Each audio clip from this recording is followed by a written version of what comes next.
There's some great organizations throughout Vermont that can assist you. I'm going to start by introducing them.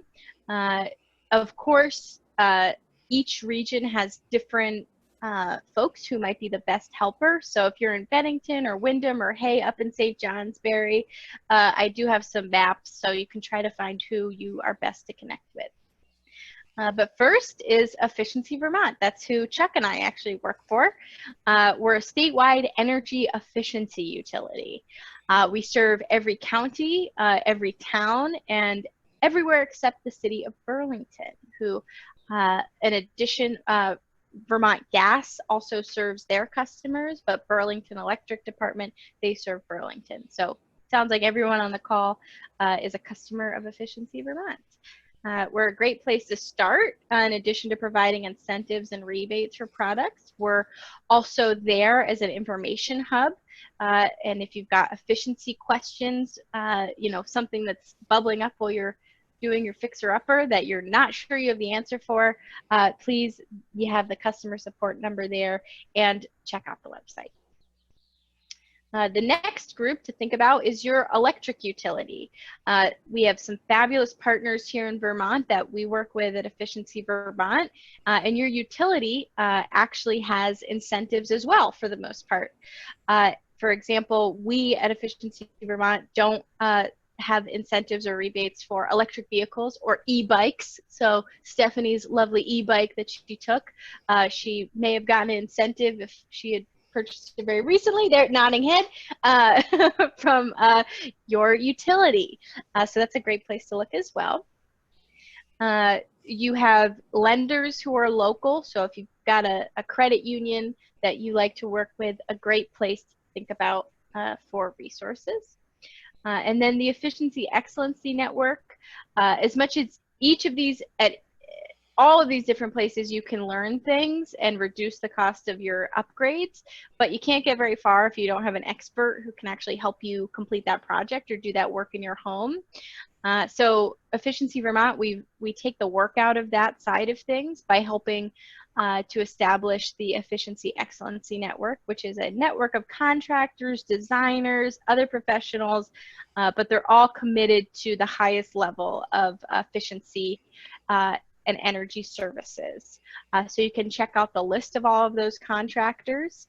And if you're familiar with some EEN folks, you know, always give them a thumbs up. Next up, your local store. So if you are wandering about your retail hardware store safely, you might notice the Smart Choice or Energy Star logos on different products. I personally did not know what the heck that meant before I worked at Efficiency Vermont, and now I see it everywhere. You'll find that even just going to like the DIY section, if you're looking for small products, you can find those little Energy Star labels or Smart Choice labels, and it's a great place to find information. You can also check out the marketplace at efficiencyvermont.com, which lists out different products ranging from appliances to just about any other efficient product you might be looking for. And you can see reviews and prices on those as well. And then last but certainly not least is our weatherization agencies. So Michael, you're going to be looking for NITO up in the Northeast Kingdom, and just about everyone else, you're either going to be looking at Brock or Sevka. And those weatherization agencies support income eligible weatherization.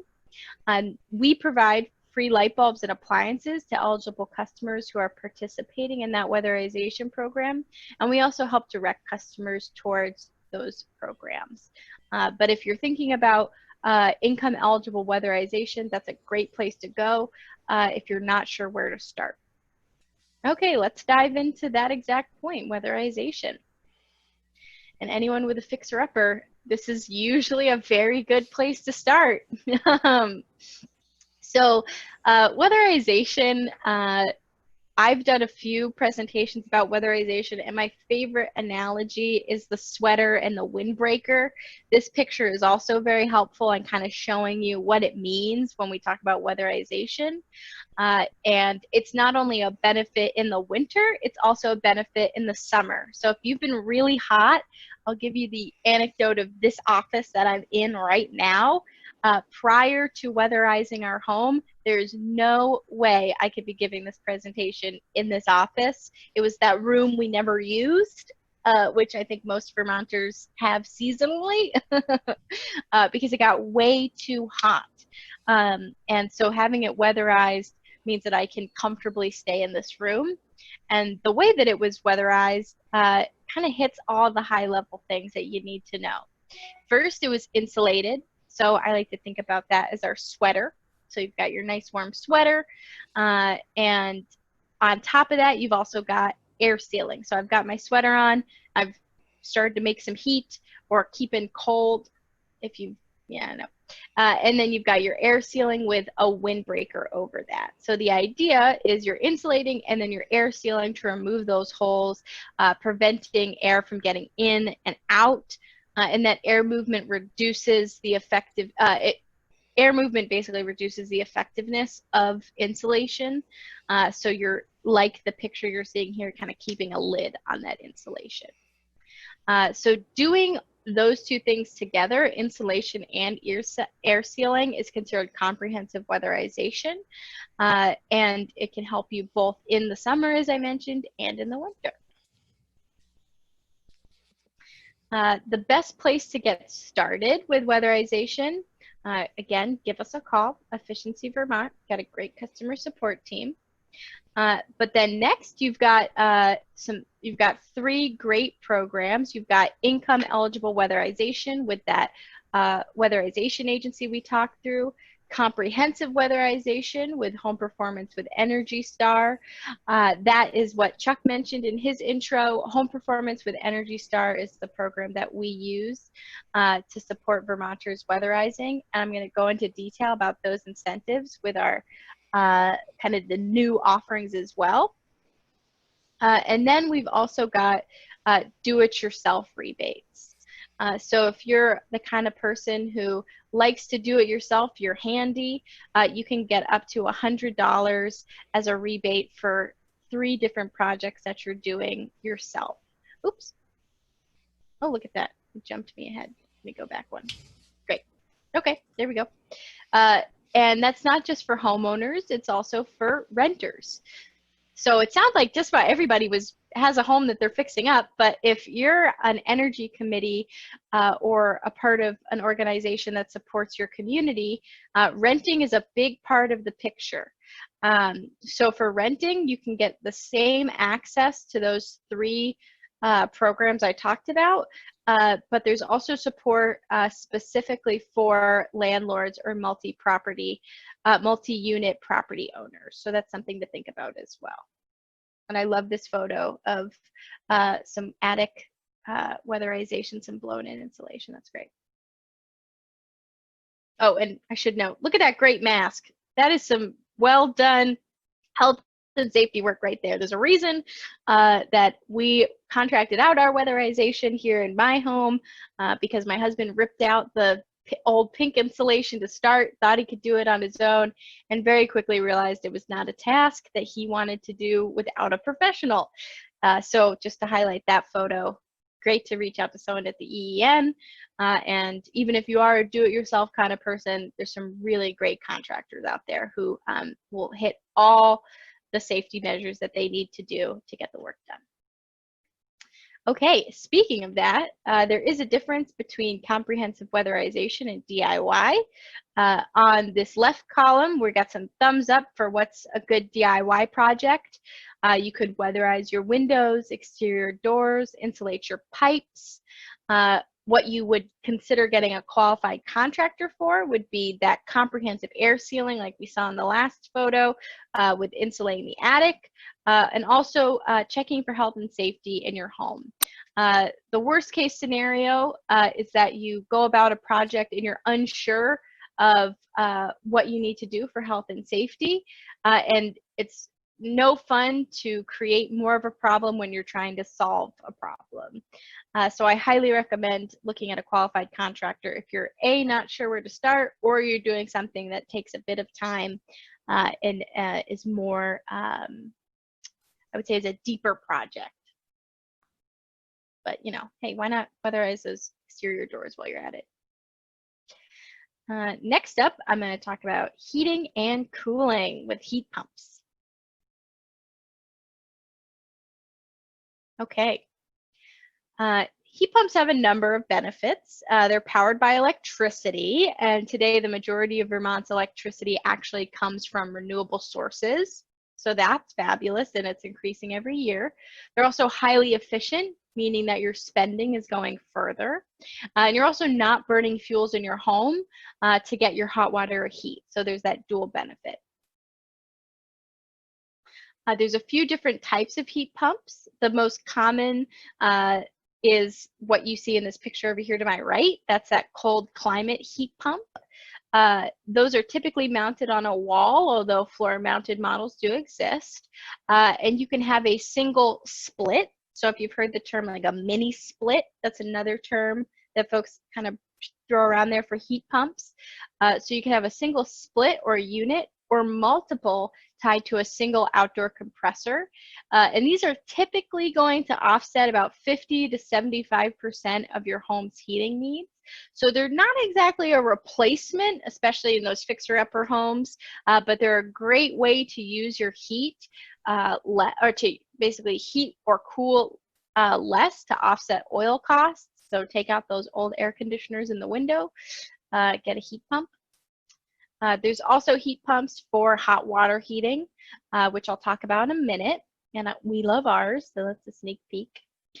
There's also newer options for a whole home, so that's central heating through heat pumps, which might replace a boiler, air to water, or a furnace, which might be centrally ducted. And then I'm going to talk a little bit about how they work, which my caveat here is before I worked at Efficiency Vermont, the way I described heat pumps was they're magic.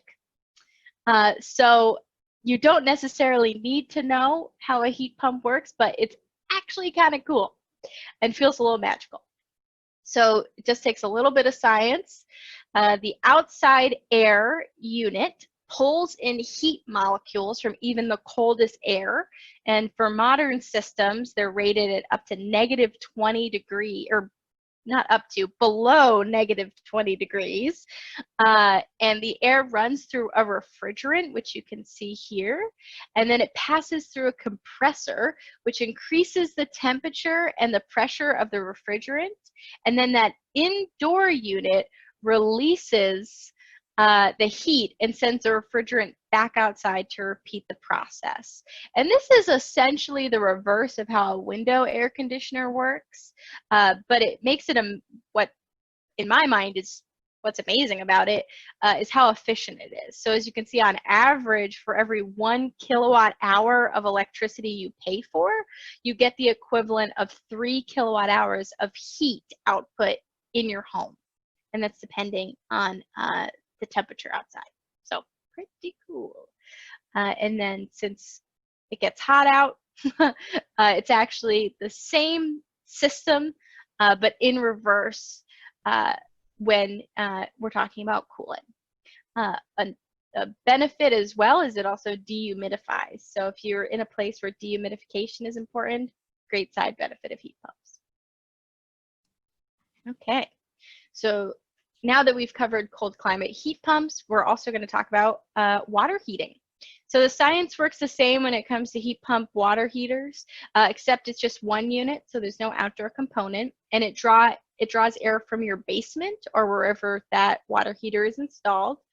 And these water heaters use about 1/3 to 1/2 of the electricity that a standard electric water heater would, which saves you as much as 50 to 66% on water heating costs. So if you're thinking about an efficient replacement, hot water heaters, heat pumps, that's great.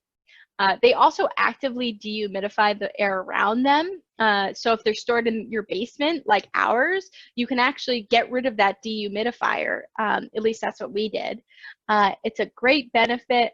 We found the dehumidification was that side benefit that we didn't expect but love. And my husband doesn't need to dump out like the gross dehumidifier water anymore. So many, many benefits, not only just saving money. So when we talk about heat pumps, of course, those rebates make all the difference. And all the incentives are listed on our website. We also have utility partners who have rebates for the cold climate heat pumps. And this is a snapshot of our rebate section of our website. And I'm going to talk a little bit more about the new offerings we have at the end because they have been expanded. Okay, next up, advanced wood heating. So what is advanced wood heating? Or what do we mean when we say that? The first is efficient combustion.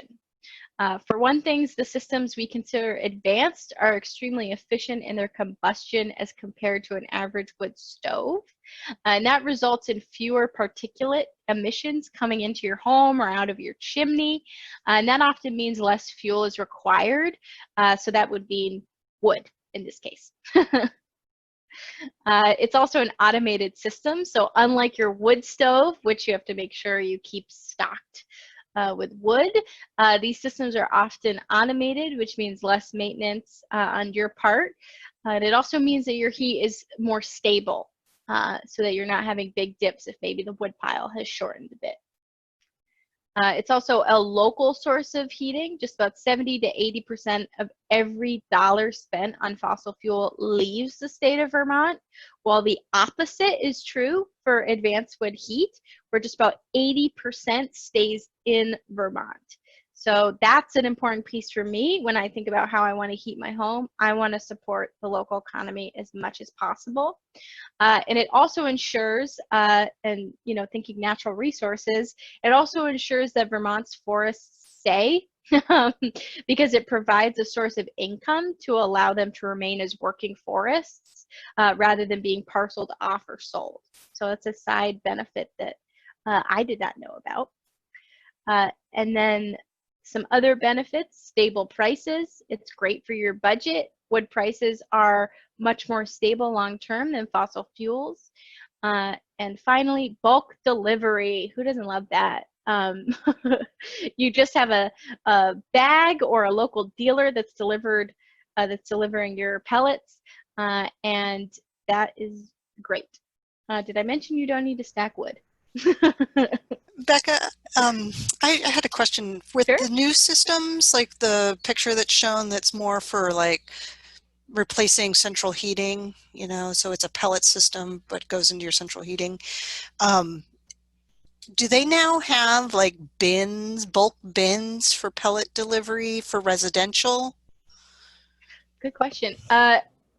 Yes, I have seen that. Are you thinking like at your home you would have the, Yeah. yeah, usually if you can set up automated a delivery, that is something you would talk through with the distributor.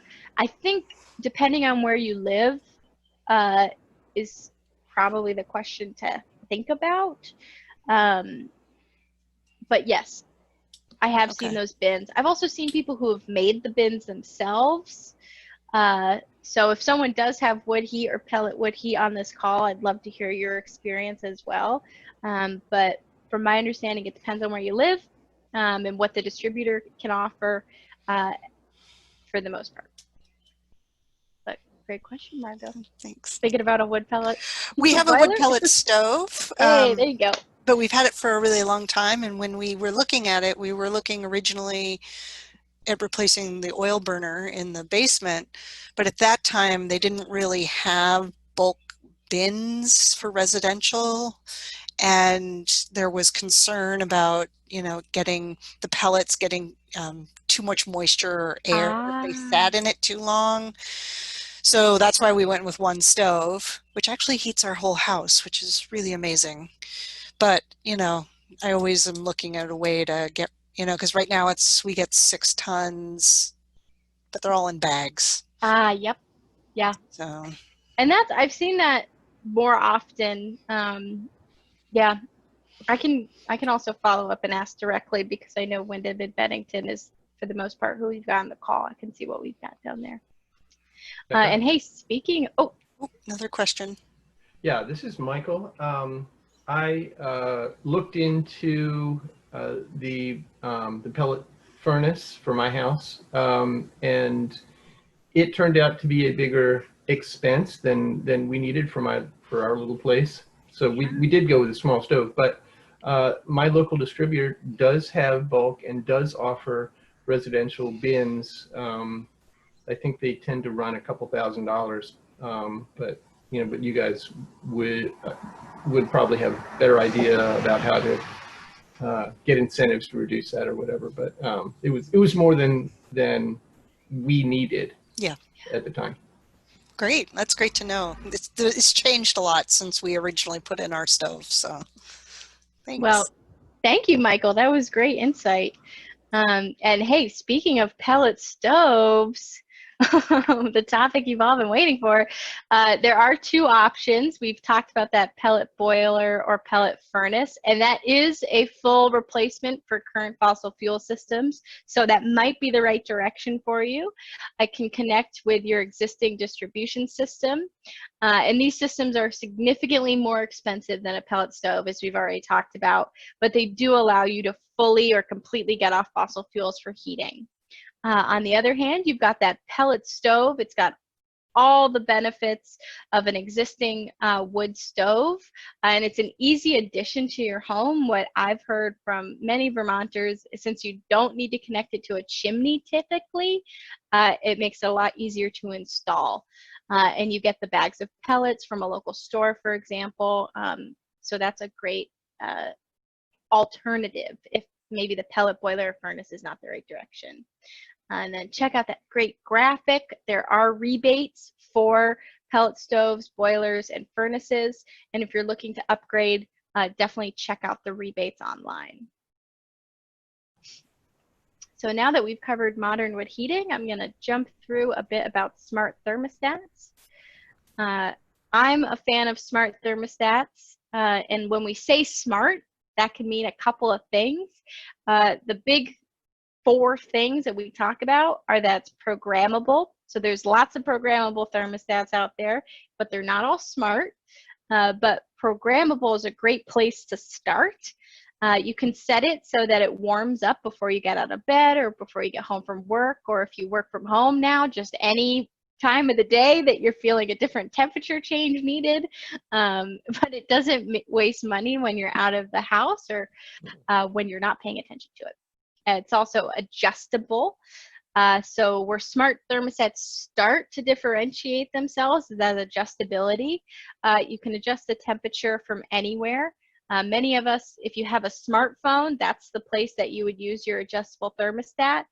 Vermont is the kind of place where you can leave the home and it's 75 degrees out and you drive for 20 minutes and somehow the temperature has dropped.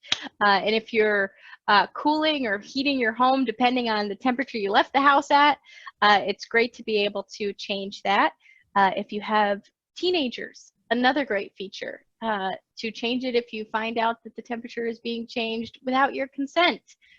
You can control that from your smartphone or computer. My parents would have loved that when I was growing up. It's also reactive, so the thermostat can start to learn from your behavior. So if you're always turning the temperature down at a certain time, it will build in a routine. And then the last piece is it's weather responsive. So rather than thinking about how the oncoming cold weather will impact you, the smart thermostat can plan ahead for you. So these are a couple of reasons why you might want to think about a smart thermostat. And we've got a rebate of up to $100 back for those smart thermostats. Okay, so do it yourself. Just got 3 more sections of the presentation to run through. And this is my favorite part of the presentation because I've got fun graphics. So get ready. Here's some simple tips to keep cool in the summer. Hopefully every Vermonter knows this one. Open your windows, take advantage of the fresh breeze. I know, mind-blowing, but think about it. It's a great opportunity to get some fresh air and to keep cool. You can also delay heat-producing tasks. I always forget that doing our dishwasher midday is probably going to add some heat to the kitchen. So if I run the fan to counteract the heat in the kitchen, probably not the smartest move. So that slide is helpful for me. And then grilling. I don't need to tell you how much fun grilling is, but you can feel even better about it if you're grilling because you're helping to cook outside and keep cool in the summer. So those are my favorite parts of this presentation. And then financing your projects. We've got the home energy loan. This is important information to know if you are thinking about a big project. The home energy loan is a financial product that supports Vermonters taking on energy upgrades for their homes. For most Vermonters, you can have an extremely low interest rate or no interest rate. And when you work with a qualified efficiency excellency network contractor, they can help you manage those logistics and can help you get your project financed. So that's a great thing to know. And the eligible projects could be weatherization, they could be heat pumps, they could be the wood heating we talked about, or other efficient appliances. And then it sounded like we had no one building a new home, but just in case, that old farmhouse, you say, we're not doing that again. We do have offers for new construction, and you can access all sorts of technical expertise to help get that home to an efficient standard. You can take advantage of some free consultative services, and you could receive up to $3,000 in direct incentives for a completed project. And that can include you know, if you're thinking about an efficient home, those certified efficient homes tend to have superior tested air tightness. They have a fresher air system, and they also tend to have lower energy bills. So lots of great things for day one moving into a home. So I can jump into new offerings, or we can take a moment to pause before I go into those, whatever the group would like.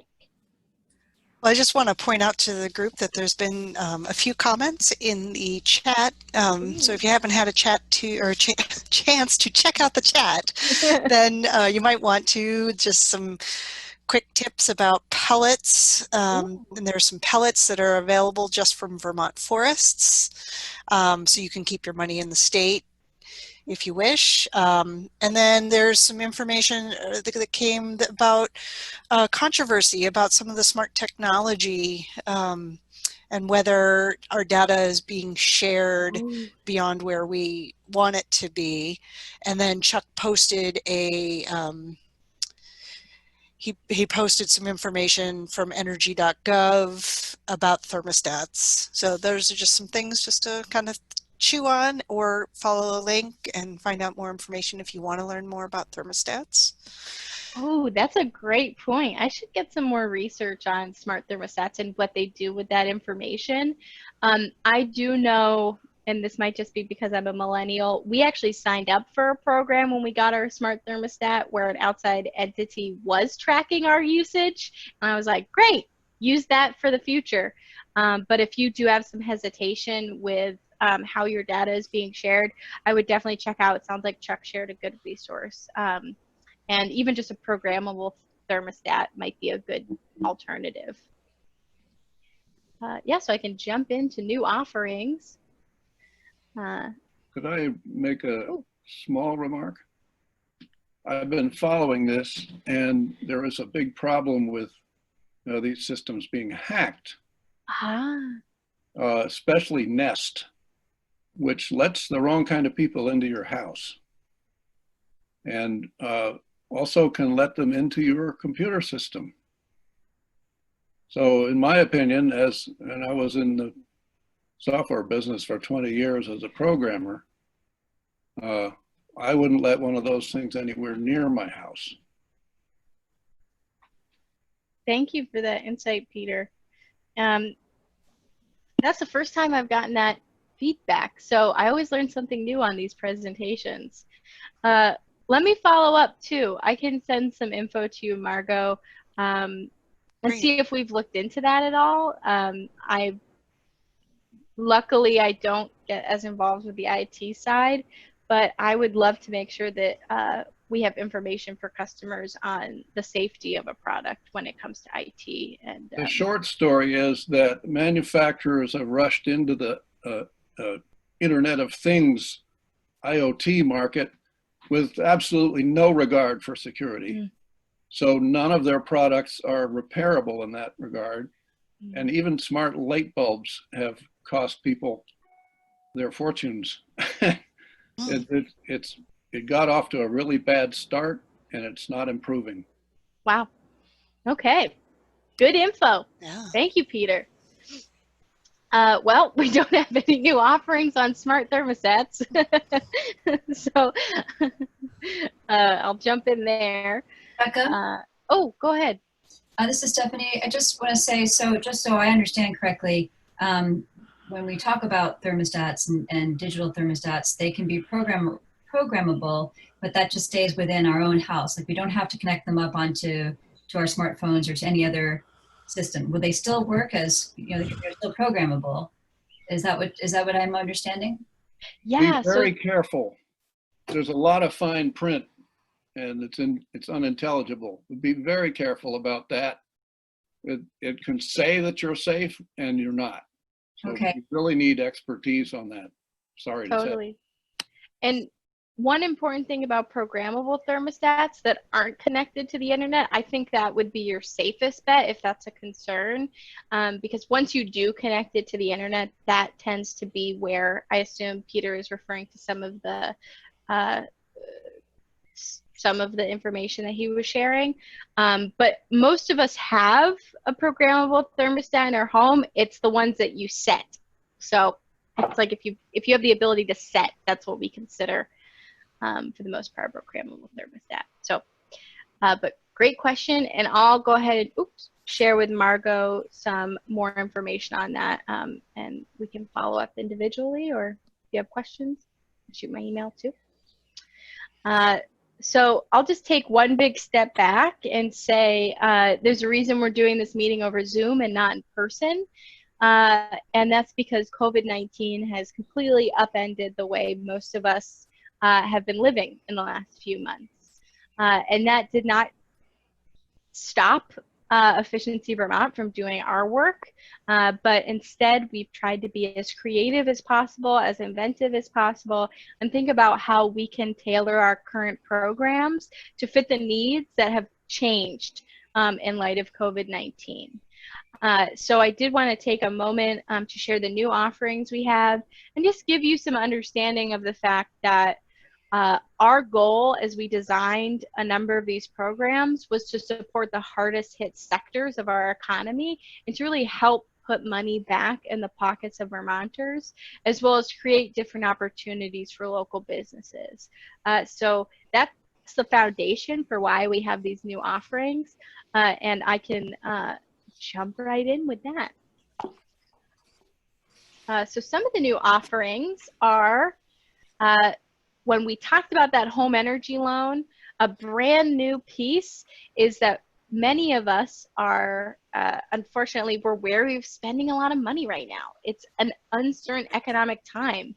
Even if your individual situation hasn't changed, it's still tough to think about how the economy is going to look in a few months. No one has a crystal ball that will tell you. So what we're trying to do is alleviate some of that pressure.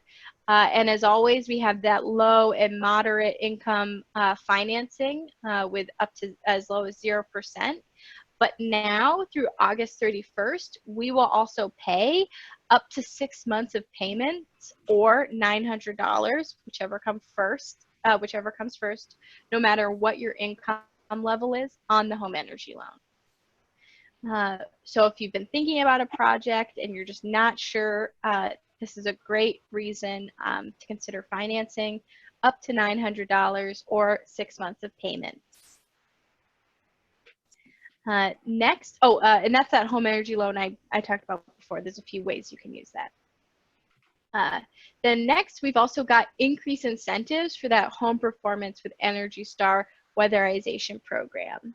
One of the best ways that you can save money that we talked about is weatherization.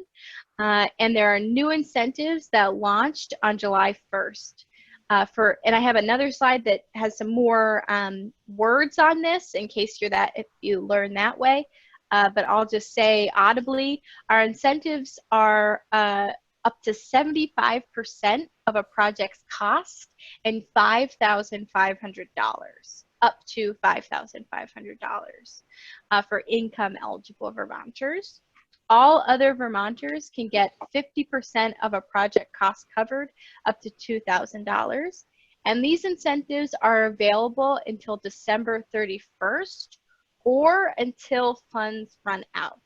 So that's a very important caveat I want to make, is that these incentives are not forever. They're really based on how many folks access them. So if you've been thinking about a program or a project, that is an important piece to consider. To access the summer bonus, as we're calling it, that up to $5,500 and 75% of a project cost, you're going to want to consider doing a project sooner rather than later. If for some reason you did not get in time to access that bonus, you would still have access to the up to $4,000 and 50% of a project, and if you're income eligible, and up to $2,000 and 50% if you're not income eligible. And I can spend some more time on that if we need more clarification. So combined with the home energy loan offer, you could complete a weatherization project for around $40 a month. And then you would have 6 months of that loan covered. So that's pretty cool. Another incentive, up to an extra $50 of rebate for appliances that support a healthier living environment. So that includes air conditioning units, dehumidifiers, air purifiers. I think a lot of us are now thinking about air quality in a whole new way. So this is an important incentive for that. It also covers or applies towards extra freezers, which I think is pretty interesting. I know when COVID-19 hit, my family thought, okay, we need to start thinking about our food and how we plan around food. And we had my mother-in-law call us and say, hey, do you have an extra freezer? And when you think about the short-term gain of an extra freezer, the downside is if you get one that's inefficient or maybe like an old junker that you just plugged in again, that can actually use a lot of electricity. So being able to invest in long-term storage of food with an efficient freezer is a great idea. Okay, so, oops, I want to go to this one first. My apologies. So I did want to just dive into that home performance with Energy Star summer bonus a little bit deeper. Lots of text on this slide, but I wanted to be as clear as possible.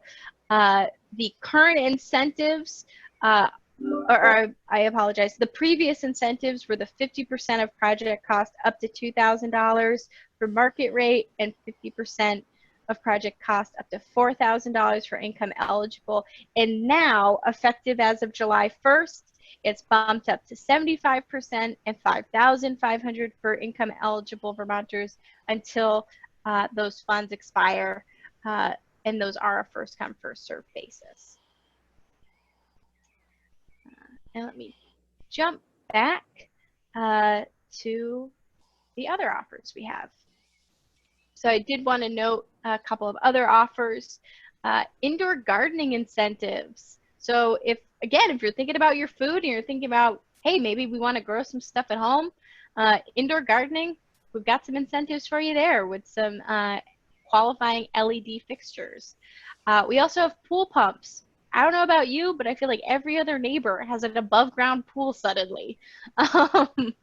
And those can be expensive, but having an efficient pool pump can actually save you quite a bit of money. So we're trying to incentivize that.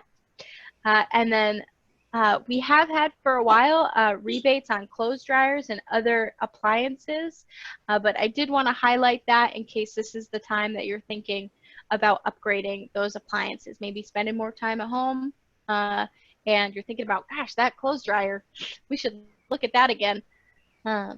Great products. And then I did want to highlight some offers coming soon. We've got some enhanced incentives for renters and landlords. That would include qualified efficient products. We've also got free assessments. So understanding how your multi-unit property looks can be challenging. Where do you need to start with an efficiency project? And so those free assessments will be a great benefit to renters and landlords, and that's coming soon. And then I already highlighted that we work closely with our utility partners. And there are some other incentives to note. You've got those ductless heat pump systems, aka our cold climate heat pump systems. You can get even more incentives above and beyond what Efficiency Vermont offers when combined with your utility. You've got those heat pump hot water heaters we talked about. That's an even larger incentive. And then efficient wood and pellet stoves. And finally, electric vehicles, e-bikes, electric mowers, all of that and more, your utility may have an incentive for. So where do you get started to learn this information if you didn't fully sponge in every last word verbatim? You can check out customer support. You have access to tons of videos and guides that Efficiency Vermont does. And look at that, is a smart thermostat worth it? Maybe that video will help answer the question. Online marketplace. I love the online marketplace. I think we don't talk about it enough. It's a great place to compare products. That's how I decided what air conditioning unit to get. And then lastly, things like this, webinars. Thank you for joining today. I'd love to hear your questions. And since it's recorded, you can always check it out again. And I'll be working alongside different regional planning commissions to continue these. One note before I wrap up my presentation, I did just want to say that I am, as a part of the communities team, we're launching a new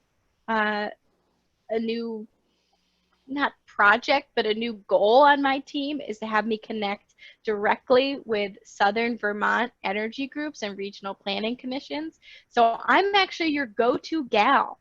So if you have questions and you're thinking, gosh, how do I penetrate sometimes, how do I get into Efficiency Vermont and get my question answered? You can actually start with me. If you're a community energy committee, or if you're a regional planning commission planner, I can be your go-to gal, and I now serve Windham, Bennington, Windsor, and Orange County. And to our lovely person in St. Johnsbury, Michael, you've got another colleague. We've divvied up the state, so every part of the state has a community engagement manager who's working directly with you. So there we go. I see Peter clapping. Yay! Can I ask a question? Go ahead. Is there time for that? Is that okay? Yep. Okay. This is a little bit self-serving, but maybe others will benefit from this as well. Our farmers markets in Arlington have just started up again, and we want to have a table with information. We want to help Brock get its information out. They're anxious to break into our area, but they just are having a hard time getting the word out that they are here, and all the Efficiency Vermont things. We decided that because of COVID, having us sitting there at the table puts all of us kind of at risk. So we'd rather put up a nice display. And what we thought we would do is put up a poster that has all like maybe the 6 most important things you could look into, and maybe have a QR code in the middle that people could then come by with their phones and snap it. We'll say, snap this, just try to get their attention. And then we'd also have some flyers for those people who don't have that technology, but we're trying to cut down on the paper and that kind of thing.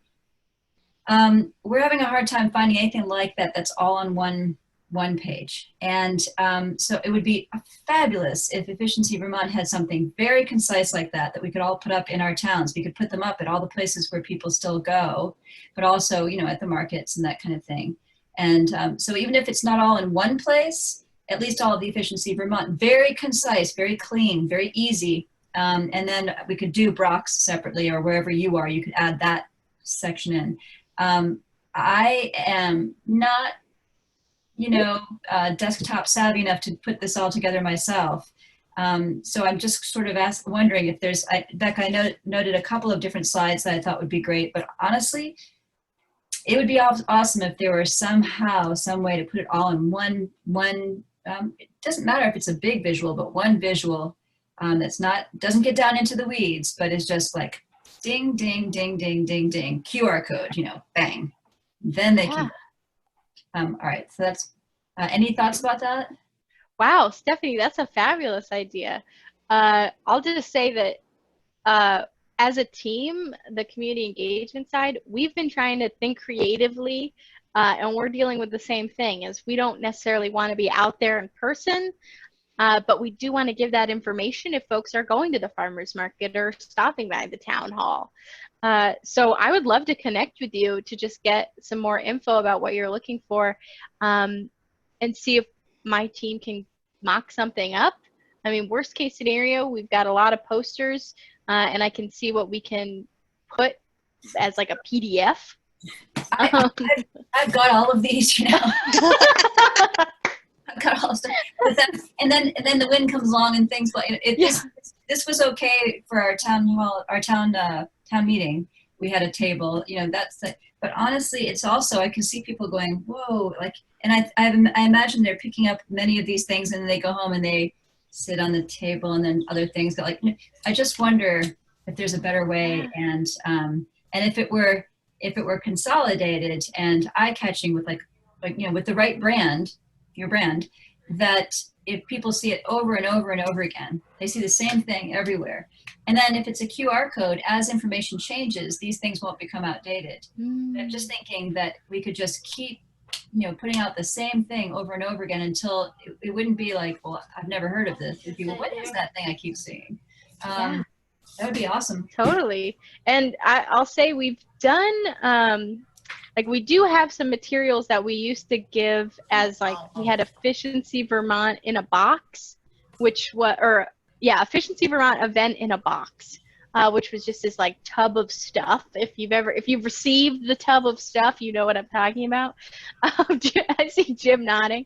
And it came with a lot of different things, but we did have some poster board with info about weatherization in particular, and it had like, this is what spray foam looks like, and this is what you know, what you might use for caulking, like all of those different kind of kinetic objects that someone might like attract their attention to.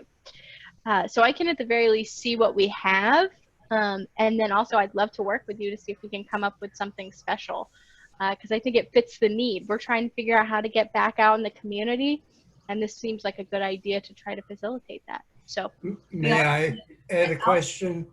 I just want to say one thing. Allison Stroll is online, or she was on this. She's our BCRC person. I was really thinking that might be a great thing to work with the regional committees with, because they have more of a, I don't know.